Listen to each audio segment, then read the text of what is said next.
Hello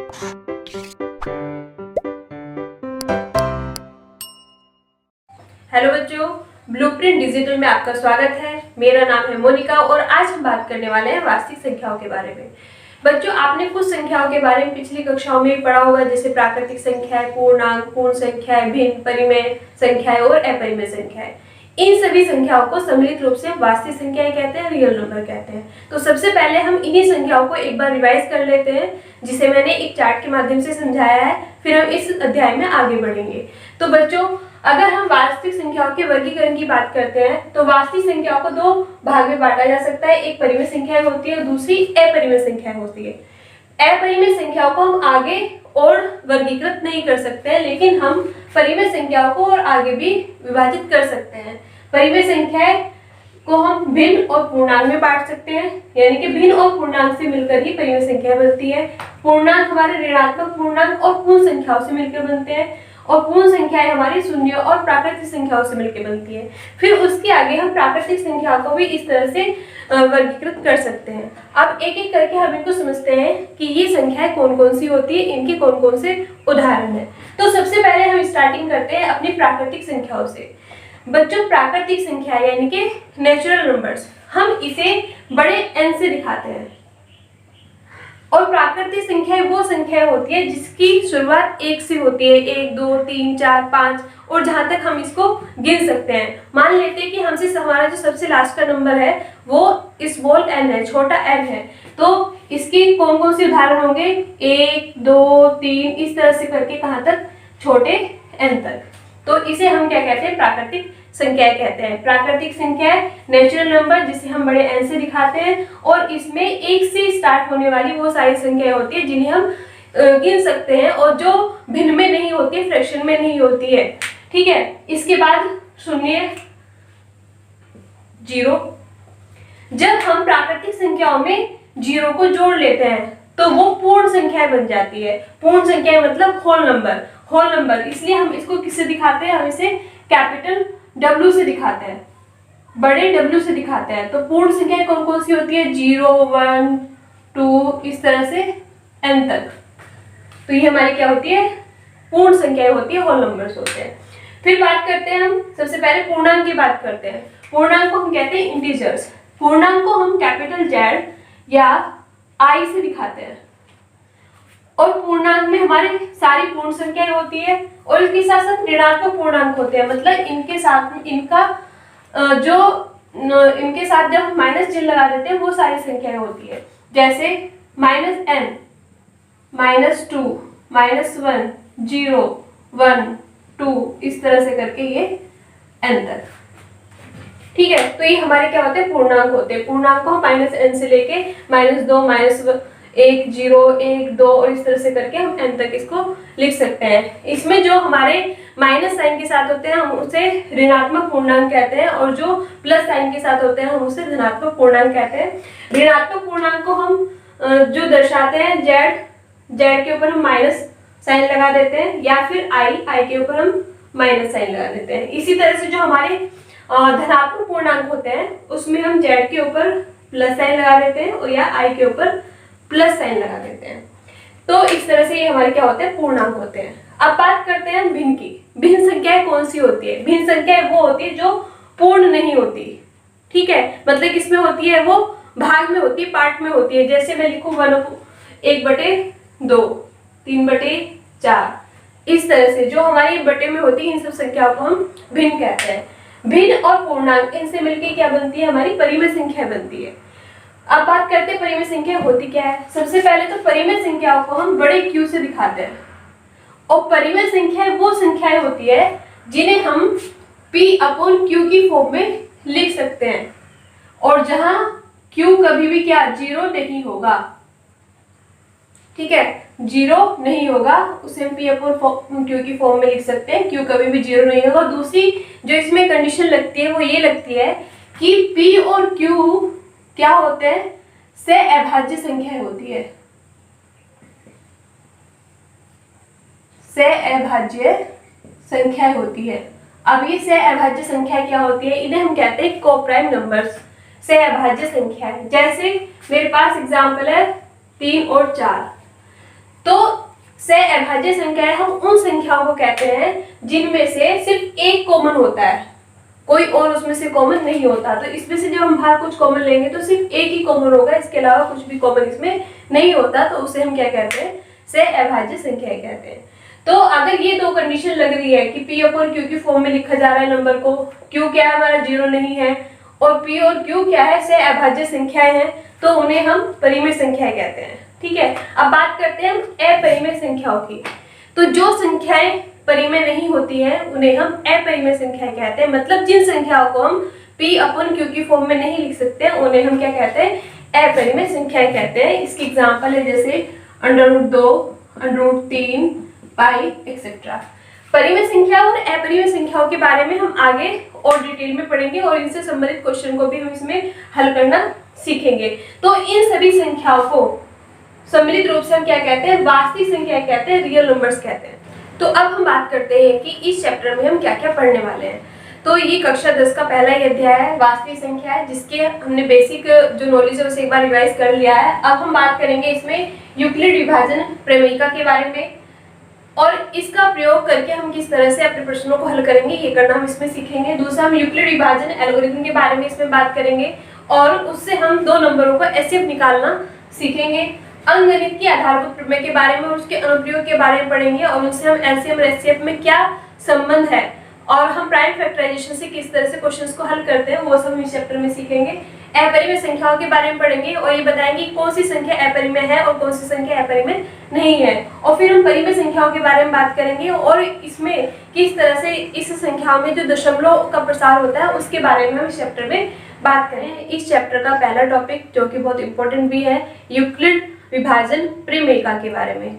तो समझते हैं बच्चों की यूक्लिड विभाजन प्रमेयिका क्या होती है। ये जो हमारा शब्द है प्रमेयिका, इसे हम इंग्लिश में कहते हैं लेमा, जिसका अर्थ होता है सिद्ध कथन। एक ऐसा कथन, एक ऐसा स्टेटमेंट जो कि सिद्ध हो चुका है, उसे हम क्या कहते हैं, प्रमेयिका कहते हैं। इसके बारे में हमें यूक्लिड एक गणितज्ञ हुए हैं, उन्होंने बताया था, इसलिए इसका नाम रख दिया गया है यूक्लिड विभाजन प्रमेयिका।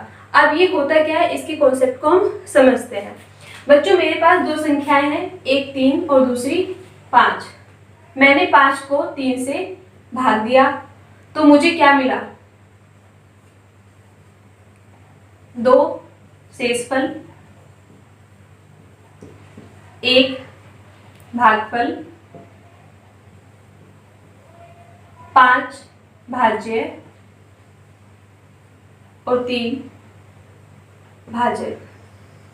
बच्चों, आपने पहले भी पढ़ा होगा, जब दो संख्याएं होती है और एक संख्या को हम दूसरी संख्या से भाग देते हैं, तो जिस संख्या को भाग दिया जाता है उसे हम भाज्य कहते हैं, और जिस संख्या से भाग देते हैं उसे भाजक कहते हैं, और जितनी बार भाग दिया जाता है वो भागफल होता है, और जो हमें इस तरह से माइनस करने को मिलता है उसे हम शेषफल कहते हैं। और हमने ये भी पढ़ा है कि जो हमारी विभाजन विधि है, भागफल विधि है, वो ये कहती है कि जो भाज्य होता है, भाज्य हमेशा किसके बराबर होता है, भाज्य बराबर होता है भाजक गुना भागफल प्लस शेषफल के। ठीक है, ये बहुत सिंपल है, ये आपने पहले भी पढ़ा हुआ है। ये हमें क्या मिल गया, एक स्टेटमेंट मिल गया, एक कथन मिल गया। अब मैं क्या लेट कर लेती हूँ कि ये जो भाज्य है ये मेरा ए है, भाजक बी, शेषफल को हमने छोटे r से दिखाया और भागफल को हमने छोटे q से दिखाया। तो अब मैं इस स्टेटमेंट को कैसे लिख सकती हूँ, a बराबर BQ प्लस r। और यहाँ दो कंडीशन लगती है। कंडीशन क्या है कि जो ये r है, r का जो मान होता है वो या तो 0 के बराबर हो सकता है या 0 से बड़ा होगा, पहली कंडीशन। दूसरी कंडीशन, r का मान b से हमेशा क्या होता है, छोटा होता है। ये जो हमारा स्टेटमेंट मिला है जो कि हमारी विभाजन विधि से बनकर आया है, इसे ही हम क्या कहते हैं, इसे हम यूक्लिड विभाजन प्रमेयिका कहते हैं। यूक्लिड विभाजन प्रमेयिका क्या होगी, a बराबर BQ प्लस r, जहां r का मान क्या है, r की जो वैल्यू है वो 0 के बराबर हो सकती है या 0 से बड़ी हो सकती है, और b से हमेशा क्या होगी, वो छोटी होगी। अब समझते हैं इस कंडीशन को कि कैसे r की वैल्यू 0 के बराबर या 0 से बड़ी होगी और b से छोटी होगी। देखो बच्चों, हमने एक एग्जांपल लिया, यहाँ मैंने 5 को 3 से भाग दिया तो हमें क्या मिला, शेषफल 2 मिला।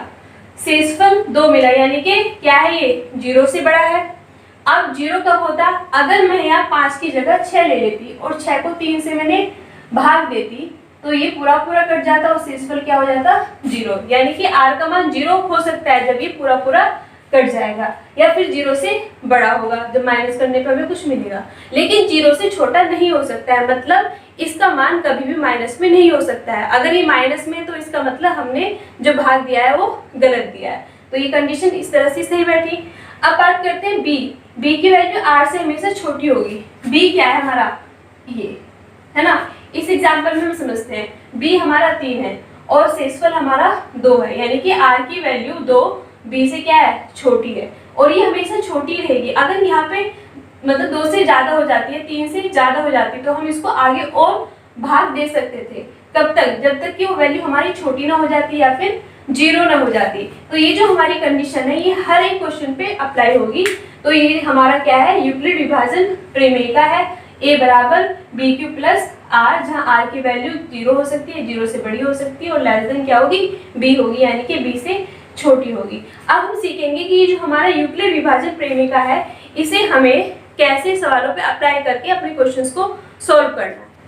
बच्चों अब हम ये सीखेंगे कि यूक्लिड विभाजन प्रेमिका का यूज करके हम किस तरह से अपने सवालों को हल कर सकते हैं। तो मेरे पास ये उदाहरण है जिसमें लिखा है कि दर्शाइए कि प्रत्येक सम धनात्मक पूर्णांक को 2q तथा प्रत्येक विषम धनात्मक पूर्णांक को 2q प्लस 1 के रूप में लिखा जा सकता है जहां q एक धनात्मक पूर्णांक संख्या है। मेरे पास ये क्वेश्चन है। सबसे पहले हम क्वेश्चन को पढ़ेंगे, उसमें हम जो शब्द है उन्हें ध्यान से देखेंगे कि वो क्या पूछ रहा है। तो सम धनात्मक पूर्णांक और विषम धनात्मक पूर्णांक, सम संख्याएं कौन सी होती है, आपने पहले पढ़ा होगा। सम संख्याएं वो संख्याएं होती है जो कि 2 से पूरी विभाजित हो जाती है, जैसे 2, 4, 6, 8 ये सब। और विषम धनात्मक पूर्णांक यानी कि विषम संख्याएं वो होती है जो कि 2 से कभी भी विभाजित नहीं होती, जैसे कि 3 है, 1 है, 5 है, 7 है, इस तरह से। तो ये हमारी सम और विषम। अब धनात्मक पूर्णांक मतलब जो पॉजिटिव है, जिसमें प्लस का साइन है, मतलब ऋणात्मक नहीं है। तो सम धनात्मक पूर्णांक को हमें 2q की फॉर्म में दिखाना है और विषम धनात्मक पूर्णांक को हमें 2q प्लस 1 की फॉर्म में दिखाना है। अब इसे हम सॉल्व करेंगे यूक्लिड विभाजन प्रमेयिका को यूज करके। तो सबसे पहले हमें पता होना चाहिए कि यूक्लिड विभाजन प्रमेयिका का स्टेटमेंट जो कथन है वो क्या है, वो कैसे हमें इस पे अप्लाई करना है।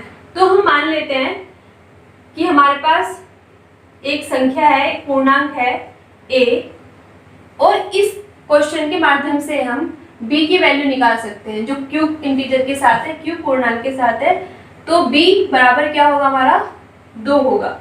यूक्लिड विभाजन प्रेमिका क्या कहती है कि a बराबर बी क्यू प्लस आर, और जहां r का जो मान होगा ग्रेटर देन इक्वल टू 0 और लेस देन b होगा। अब a is equal to b की वैल्यू क्या है हमारे पास 2, तो हम इसे ये लिख सकते हैं b की वैल्यू हमारे पास है 2। अब हमें इससे क्या निकालना है, r के मान निकालने हैं कि r के कौन कौन से मान होंगे, वो किससे निकालने हैं, हमें इस कंडीशन से निकालने हैं। तो पहला r का मान 0 हो सकता है, यानी कि संभावित मान क्या होंगे r के, r बराबर क्या होगा 0 हो सकता है, 0 से बड़े हो सकता है यानी कि 1 भी हो सकता है, लेकिन b से छोटा होगा। b क्या है हमारा 2 से छोटा होगा, तो 2 से छोटा तो सिर्फ एक ही है, 2 नहीं हो सकता है, 2 के बराबर नहीं हो सकता है, सिर्फ 2 से छोटा होगा। तो r के हमें यहाँ 2 संभावित मान मिले हैं 0 और 1। अब इन मान को हम पहली इक्वेशन जो है समीकरण है इसमें रखेंगे। तो r बराबर 0 रखने पर हमें क्या मिलेगा, a बराबर 2q। ठीक है, अब r बराबर हम 1 रखते हैं, r बराबर 1 रखने पर a बराबर 2q प्लस 1, हमें ये 2 कंडीशन मिल गई है। अब देखो ये 2 कंडीशन क्या है, यही तो है। अब हम चेक करेंगे कि ये सम धनात्मक पूर्णांक है या नहीं है। ये संख्या है हमारे पास 2q। 2 क्या होता है, जब 2 की हम किसी भी पूर्णांक में मल्टीप्लाई करते हैं, गुना करते हैं, तो वो भी सम मिलेगा हमें। सम 2 क्या होगा, इसमें एक सम संख्या होगी, और सम संख्या में हम किसी भी संख्या की मल्टीप्लाई करेंगे तो वो सम ही होगी। तो ये जो हमारी 2q है वो क्या होगी, सम धनात्मक पूर्णांक होगा। अब बात करते हैं 2q प्लस 1 की। तो इसमें ये जो 2q है ये तो हमारी सम संख्या है, लेकिन इसमें हमने एक को प्लस कर दिया है, एक हमारी विषम संख्या है, इसलिए ये सारा क्या हो गया, हमारा विषम हो गया, यानी कि विषम धनात्मक पूर्णांक हो गया है। ठीक है, तो अब हमारे ये जो दोनों स्टेटमेंट है, दोनों कथन है, वो सिद्ध हो गए हैं क्या, कि प्रत्येक सम धनात्मक पूर्णांक को हम 2q की फॉर्म में लिख सकते हैं और प्रत्येक विषम धनात्मक पूर्णांक को हम 2q प्लस 1 की फॉर्म में लिख सकते हैं। इस तरह के क्वेश्चन में हमें यूक्लिड विभाजन जो प्रमेयिका है उसका प्रयोग करके इसको हल करना है, और ये बिल्कुल सिंपल है। सबसे इम्पोर्टेंट चीज इसमें ये है कि सबसे पहले हमें वो स्टेटमेंट लिखना है, उस स्टेटमेंट में हमें यहाँ से कंपैरिजन करके b की वैल्यू फाइंड आउट करनी है, और फिर इस कंडीशन से हमें r की वैल्यू निकालनी है। r के जितने भी संभावित मान होंगे हम उसे इक्वेशंस में रख के अपने जितने भी कथन हैं उन सबको निकाल देंगे, और फिर हम क्या करेंगे, चेक करेंगे कि जो हमसे पूछा गया है वो सही है या नहीं है। ठीक है, तो इस तरह से हम इस क्वेश्चन को सॉल्व करेंगे। हम एक और एग्जांपल इसी तरह का और सॉल्व करते हैं, जिससे ये आपको और ज्यादा क्लियर हो जाएगा। इसमें भी हम यूक्लिड विभाजन प्रमेयिका का यूज करेंगे। ठीक है, हमारे पास ये एग्जांपल है, दर्शाइए कि किसी धनात्मक पूर्णांक का वर्ग 3m या 3m प्लस 1 के रूप में हो सकता है। ये एग्जाम्पल और पहले वाला एग्जाम्पल एक ही जैसा है, बस थोड़ा सा अंतर है। इसमें बात की गई है धनात्मक पूर्णांक का वर्ग की बात की गई है। इसे हम सॉल्व करते हैं। तो सबसे पहले हमें पता है कि यूक्लिड विभाजन प्रमेयिका का जो स्टेटमेंट है, कथन है, वो क्या है, वो है a बराबर bq प्लस r, और जहां r का मान क्या हो गया, तो 0 के बराबर हो गया, 0 से बड़ा और b से छोटा होगा। इस क्वेश्चन में हमारा b का मान क्या है, 3। अब हम इसे क्या लिख सकते हैं, a बराबर 3q प्लस r, और इस स्टेटमेंट से, इस कंडीशन से हम क्या निकाल सकते हैं, r की वैल्यू निकाल सकते हैं। ठीक है, क्योंकि यहाँ पे b का मान क्या है, 3, तो r का जो मान होगा 0 हो सकता है, 0 से बड़ा होगा लेकिन 3 से छोटा होगा। तो r के संभावित मान r के कौन कौन से होंगे, r बराबर 0, 1, 2, 3 नहीं होगा। ठीक है, अब r के मान को हम इस इक्वेशन में रखते हैं, इक्वेशन 1 में रखते हैं। तो r बराबर 0 रखने पर क्या मिलेगा हमें, a बराबर 3q, r क्या हो गया, 0 हो गया, ये हमें मिला। लेकिन वो कह रहा है पूर्णांक का वर्ग, तो अब हम दोनों तरफ का क्या करेंगे, वर्ग करेंगे। तो दोनों तरफ वर्ग करने पर हमें क्या मिलेगा, a स्क्वायर बराबर 3q का होल स्क्वायर, यानी कि 9q स्क्वायर। इसमें से हम 3 अलग कर लेते हैं, यानी कि 3 और 3q स्क्वायर। तो a स्क्वायर हमें मिलेगा, ये जो 3q स्क्वायर है इसे हम मान लेते हैं कोई और पूर्णांक m, तो इसे हम लिखेंगे a स्क्वायर बराबर 3m। यहाँ हमने लिख दिया, माना 3q स्क्वायर बराबर m के। तो हमें ये स्टेटमेंट मिल गया है। अब हम r का मान रखेंगे 1, r बराबर 1 रखने पर हमें क्या मिलेगा, a बराबर